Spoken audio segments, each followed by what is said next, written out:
This podcast is brought to you by Progressive Insurance. What if comparing car insurance rates was as easy as putting on your favorite podcast? With Progressive, it is. Just visit the Progressive website to quote with all the coverages you want. You'll see Progressive's direct rate, and then their tool will provide options from other companies, so you can compare. All you need to do is choose the rate and coverage you like. Quote today at Progressive.com to join the over 29 million drivers who trust Progressive. Progressive Casualty Insurance Company and Affiliates.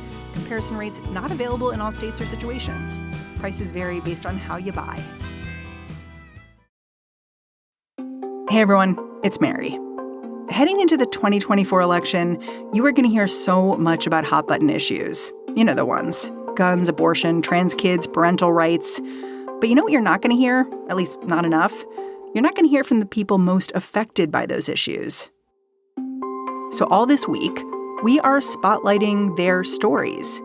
Today, you're going to hear from Greg Wickenkamp. He was a history teacher for years, until Iowa banned teaching about divisive topics. One student in particular, I remember, said, I heard we can't learn about Black people this year.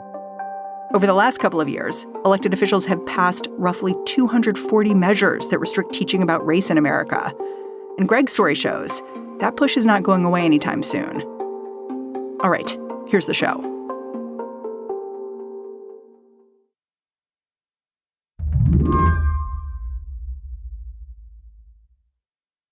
I called up Greg Wickenkamp to ask him to walk me through a very awkward Zoom call. Hi, Dr. Knoll. Oh, you might be muted there, I think. Greg was working as an 8th grade social studies teacher in Fairfield, Iowa, when he recorded this conversation. And this Zoom was with his boss, the superintendent, who he'd been trying to speak with for months. But I was hoping to kind of run through some things that have been concerning me for some time and hopefully get some insights if that works for you. Greg was hoping to talk about this new law that he was struggling to comply with. One of those bills that bans the discussion of quote unquote divisive content. Greg wanted the district to be clear about what divisive content was. He'd tried emailing the district. That had not worked. He thought that fit a pattern at his school. Similarly, flippant and seemingly gaslighting responses are often made.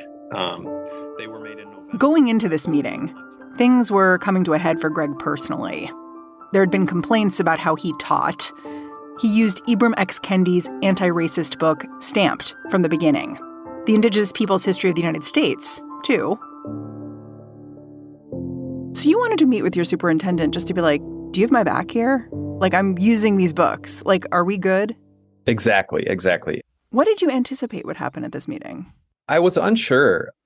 For half an hour, Greg spars with his boss over the minutia of how he is being treated. She says she doesn't want to make a big stink about defending him because she thinks that could inflame some families more. And then, with just a few minutes until this meeting is set to expire, Greg asks this question that it feels like he's been itching to get out. Your stance and your support has sort of been to say, stick to the facts. Knowing that I should stick to the facts and knowing that to say slavery was wrong, that's not a fact. That's a stance. Is it acceptable for me to teach students that slavery was wrong? I think it goes back to the part with critical race theory is that we can say this is what happened, and again, you probably know more about it than I do, Greg. And I think that's and it's so interesting to watch that moment because the superintendent kind of filibusters for a minute. I don't know if it felt like that to you in the moment. No, absolutely. That's a great word, and it was fairly demoralizing. To say is slavery wrong? I really need to delve into it to see, is that part of what we can or cannot say? And I don't know that, Greg, because I just don't have that. This is when Greg's eyebrows shoot up and he puts his head in his hands. Wow. I'm sorry on that part. You seem surprised by her response in the moment. Is that fair? Yeah, I was somewhat surprised just because it was so blatantly sort of wishy-washy. I thought surely this will be a question that can be answered in the affirmative. Yes, of course, teach slavery was wrong. That's in fact partly why young people need to study history, so we don't repeat mistakes of the past. And so I think it really shows how the political landscape has pushed schools and misshaped the potential for education. I wanted to talk to Greg because we are in the middle of an ongoing fight about what we can and can't teach kids in American schools. The Florida legislature is considering a ban on discussing menstruation with elementary kids. And a teacher like Greg, he seems so gently reasonable, asking, what are we doing here and why? When you hung up the line, what did you do? Did you have a drink? I was sort of despondent. I immediately called a couple friends and whoever would pick up the phone got to have an earful. And then when they had enough, I called the next friend. And I was sort of in shock. Teaching is something I've tried to dedicate my life to in many ways. Thankfully, I have a very wonderful network of support to which I was able to turn. Those folks all sort of said what I needed to hear. And that was you're not crazy. The situation is crazy. And it's disappointing and sad.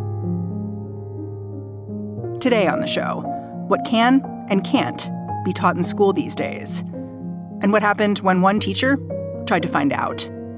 I'm Mary Harris. You're listening to What Next? Stick around.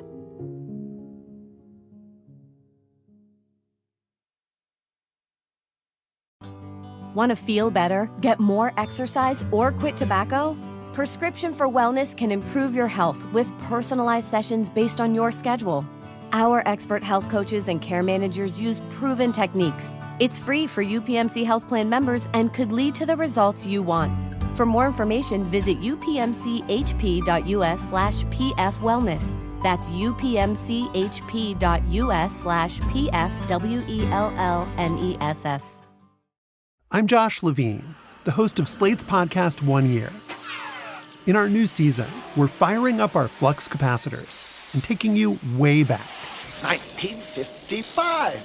1955. We'll bring you 1955's weirdest, wildest, and most captivating stories.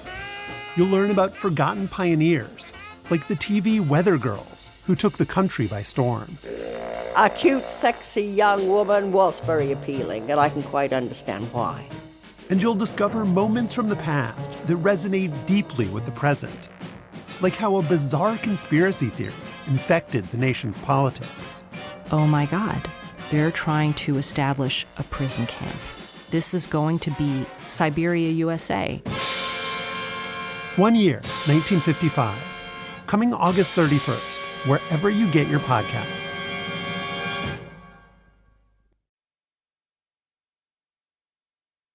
You taught 8th grade, right? I did. In that district, I taught 8th grade social studies. Why? It's such a hard age. It is. Kids are they're in this transition, right? Right. What did you like about teaching adolescents?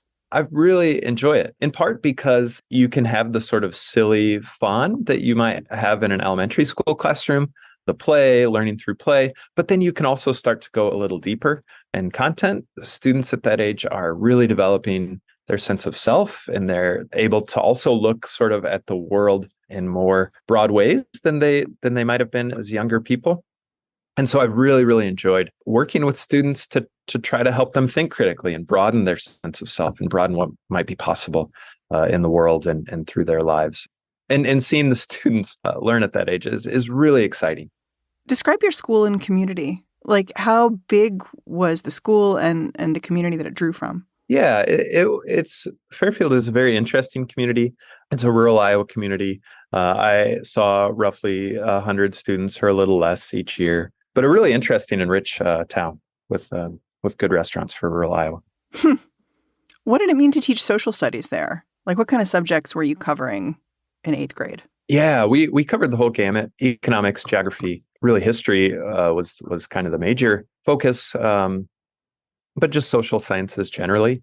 And really through that, my intention was to always inspire critical thinking and people who could then engage as citizens in a democracy, actively engage.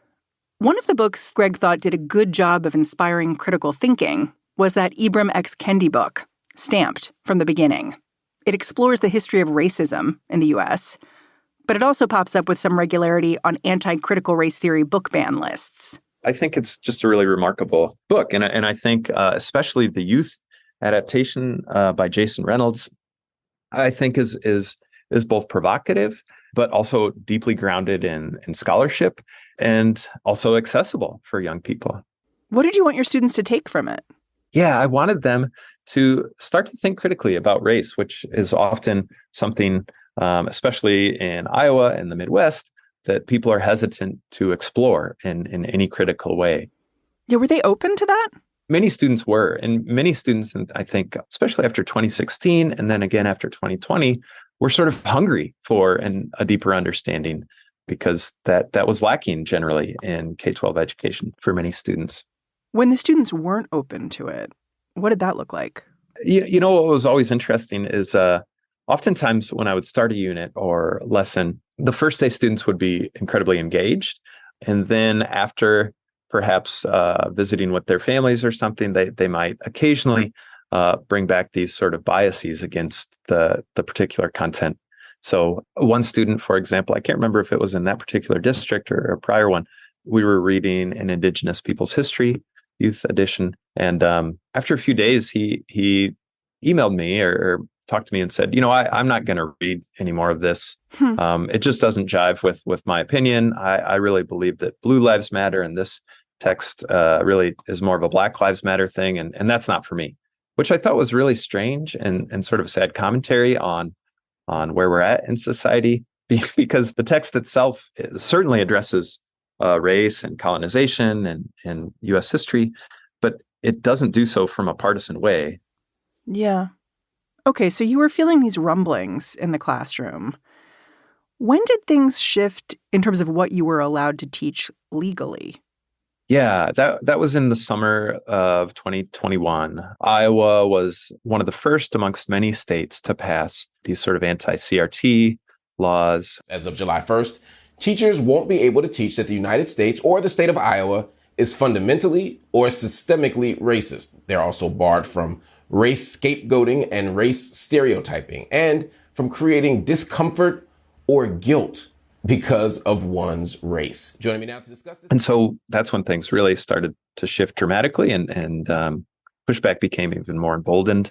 So I immediately sent a letter to the school board saying, hey, this law has passed. I'm really looking for support, as I have been for the last year, about what to teach and whether the district will support that.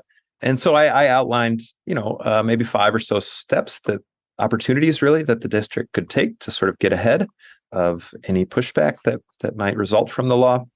So you're basically like, let's get ready for this. Right. Yeah, exactly. Did you get any response when you sent that letter?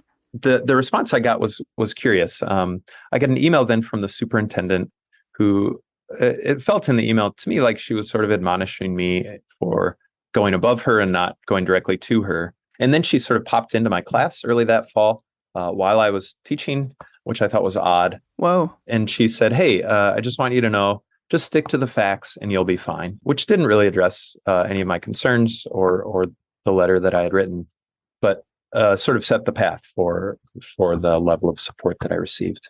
Huh. So she's like coming to you like, listen, just chill. Right. Yes. And you're like, that's not possible for me right now. Right. Yeah. And it wasn't because I was confused about the law, which is very vague in Iowa, like many of these laws. And it wasn't because I was confused about what best teaching practices were. It was because I was concerned that the district wouldn't be supportive if tensions ramped up. So I know this law, it passed over the summer. So I imagine you were planning your curriculum, getting ready to go back to the classroom. Once you got back to school, what was going on? Like, were other teachers talking about this law? Were the students? Yeah, they were. In the fall, when I was sort of outlining the class for students, one student in particular, I remember said, I heard we can't learn about Black people this year, which was really striking. Oof. Yeah, because the law is vague enough in Iowa that there's all these sort of misinterpretations, or maybe that's part of the purpose of the law, actually. So what did you say to that student? I said, well, we are learning U.S. history, so of course we will be learning about people of all races. And not only that, but we'll be explicitly exploring race since it is so central to U.S. history, past and present. Did that calm the classroom down, or was there more murmuring after? It did a little. I of course was unsettled by that and emailed that. That was one of the many emails that I then sent off to administration saying, here's what's going on in the classroom. Wanted you to be aware of it. Hopefully we can be a little more proactive in getting ahead of this. Were your colleagues, other teachers, were they doing what you were doing? Sort of saying like, no, of course we're going to be talking about race. This is really important for you to learn as like a framework for understanding the country. To varying degrees. There were some who really didn't want that level of pushback and so decided that they would just abandon any deep exploration of race, class, or gender. Others sort of said, well, I'll do this, but I'll sort of try to walk the fine line that doesn't draw more attention to myself from those who might want to unfairly impugn my practice. At one point, a local state legislator singled you out at a public forum. And I don't think he used your name, but he identified you enough that it was clear who you were. He basically said you were ignoring state law by using Ibram Kendi's Stamped from the Beginning in your social studies class. What happened there? Yeah, that was very challenging. His appeal was really to sort of a QAnon type crowd. And so I was very wary of this politician already. And so when he started singling me out very publicly, that was incredibly worrisome. He said in a public forum that what I was doing was indoctrinating students, teaching them to hate America, to hate white people. I was breaking the law. And this was all news to me. I had not received any sort of direct pushback from the district or any politicians about my curriculum. And I would have welcomed a conversation. But it was clear that what he was doing was scapegoating my practice. And he was unrelenting about that. Were people like telling you about these forums, like saying like, oh, I heard that guy again, he's talking about you? Yeah, it was really weighing heavily on me because I was already in a situation where I was unsure of whether the district would be supportive. While this was going on, we were being asked to misgender students and do things that I thought were harmful, that I know are harmful for students. And so I was already sort of trying to advocate for students in those ways. And so when I caught the public attention of this politician, it was scary. I remember the weekend after the first public forum, the union president called me and said she had heard about what had happened and said, we're here for you.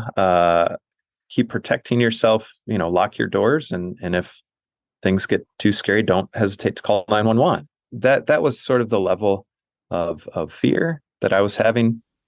Yeah. This is all background for that meeting you eventually had with your superintendent, the one where she clearly is unclear about whether you can say slavery is wrong. Right. After that meeting, my understanding is that the district did try to support you a bit, but what happened there? Yeah, that was really interesting. Another school board member who happened to teach social studies in a neighboring district, he was sort of curious about how I was teaching and what I was teaching. And so we reviewed that. And sadly, his guidance was sort of that I should sort of both sides controversial events or give space to not just the North Union during the Civil War and the build up to it, but space to the Confederacy, and not in a way that necessarily said, well, obviously the Confederacy was an error, but to say, well, some people thought this and other people thought that. And he applied this example also to the Holocaust, saying, we want to share that many people believed the Holocaust was wrong, but you also want to say, here's why some German people embraced it. And so reflecting on that, I followed up with an email. I said, these are 8th grade students. And that would be a real disservice to these young people Of course, we want them to form their own judgments. And of course, we want to present a broad variety of perspectives. But to sort of imagine that we should or could be neutral on these issues like slavery or the Holocaust is really to the detriment of young people. When we come back, how the fight over what can and can't be discussed in school expanded over the last year.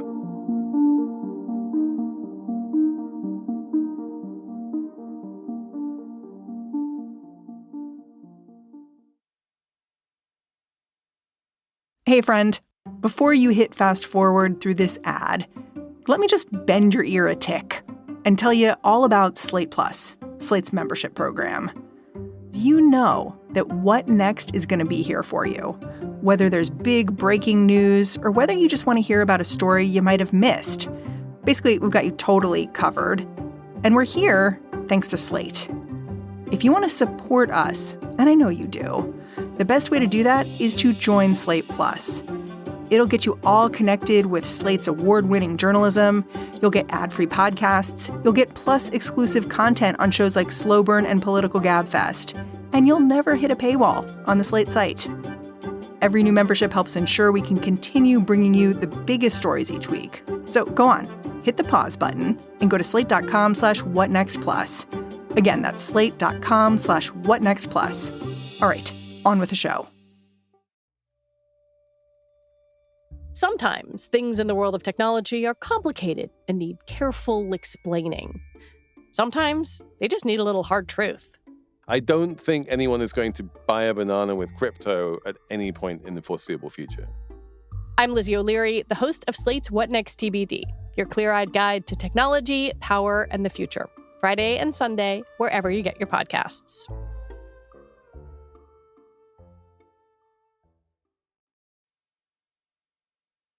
You quit your job at the end of the year last year.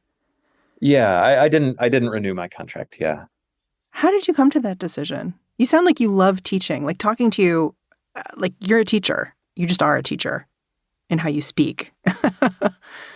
Yeah, that was a really hard decision to walk away from K-12 and to recognize that perhaps Iowa is a challenging place to teach for justice or teach for critical thinking was really, really hard.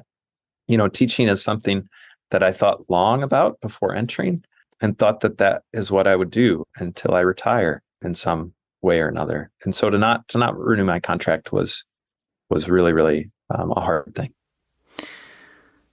Many proponents of laws restricting what's taught in schools, what they say is that children can't grapple with racism, that teaching white kids about racism will make them hate themselves, that teaching not white kids about racism will make them hate white kids or even feel bad about themselves as well. You taught kids for more than a decade. In your experience, was that true? No, not at all. I mean, whether you're explicitly teaching about race or not, you're teaching about race because it's such a fundamental thing to the United States and the world.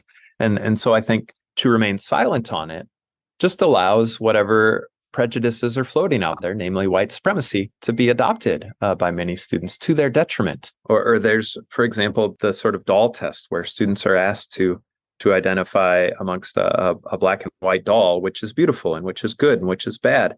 And these are like elementary students who are already reflecting sort of racial prejudices and white supremacy.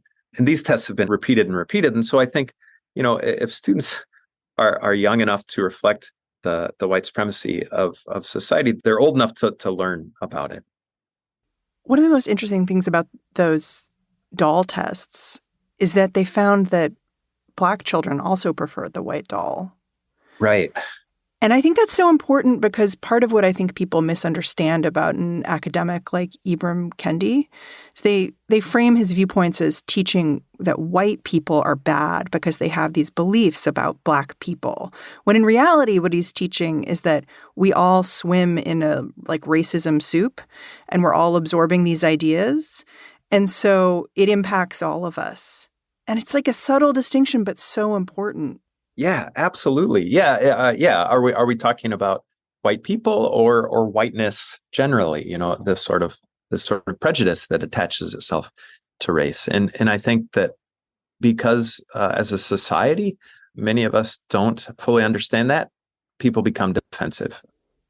In the months since you left the classroom, politicians in Iowa have only widened their attacks on public schools in many different ways. In addition to race, there's now a lot of talk about gender and sexuality. Your governor gave this speech where she was sort of characterizing people opposed to her administration. She's a quite conservative Republican. The way she put it was, they think patriotism is racist and pornographic library books are education.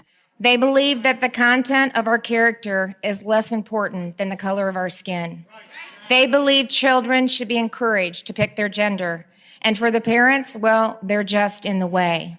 Well, I wonder how you hear something like that, because it sounds like what you started seeing in 2020, it's only kind of metastasizing. Yes. Yeah, no, it's only growing, and it's scary and it's sad, I think. And I think it reflects this sort of narrow view of what the U.S. is and can be, and this narrow view of patriotism. And so I think if we really want to live to our highest ideals, we owe it to students to teach them to think critically about these things. Yeah. I mean, in the years since you left the classroom, Iowa legislators have banned gender-affirming care for trans youth. The House has passed a bill that would prohibit the teaching of sexual orientation and gender identity in kindergarten through 6th grade. There's a bill that limits bathroom use in schools to quote-unquote biological sex. There's curriculum measures that remove the requirement to teach students about HIV, and that's just awaiting the governor's signature. If you were back in the classroom now, would you be able to have the kind of open conversations you want to have with kids? That's a really great question. I don't know. I think it would depend on the district, how supportive they were of all the students, how they interpreted these laws. And I think we're approaching a time when supporting students in these ways is becoming illegal.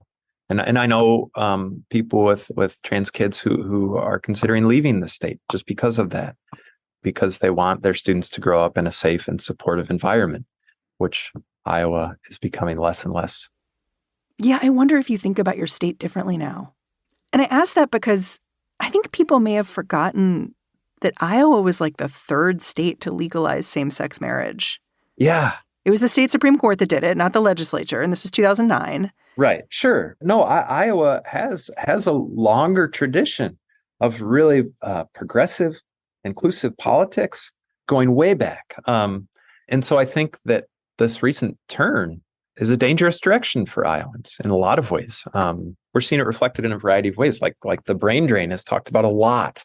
There was a Iowa State professor who just shared that in his 20 or 25 years of teaching, he would often ask his senior economics students how many plan to stay in Iowa, and it was always relatively few. And I think that's really sad, especially because Iowa has long been known for having great schools and education, and now we are not. I'm actually having lunch today with a colleague who quit after death threats, and another who felt sort of forced out for advocating around issues of diversity for students. And so, oh my gosh, yeah, I think there are a number of teachers who are firmly committed and able to carry on in the classroom and do really good and thoughtful work. And I also know handfuls of teachers who have not been able to continue to do that. Greg, thanks for taking the time to talk to me. I'm really grateful. Yeah, thank you. Greg Wickenkamp is a PhD student at the University of Iowa. Until last year, he was an 8th grade social studies teacher for the Fairfield Community School District in rural Iowa. And that's our show. If you're a fan of what we're doing here at What Next, the best way to show us some love is to join Slate Plus, which is our membership program. To find out more, go on over to slate.com/whatnextplus. You can sign up right there. What Next is produced by Elena Schwartz, Anna Phillips, Paige Osborne, and Madeline Ducharme. We are getting a ton of help these days from Laura Spencer. We are led by Alicia Montgomery, with a little help from Susan Matthews. Ben Richmond is the Senior Director of Podcast Operations here at Slate. And I'm Mary Harris. Go track me down on Twitter. I'm at Mary's Desk. All right. Thanks for listening. Catch you back here tomorrow.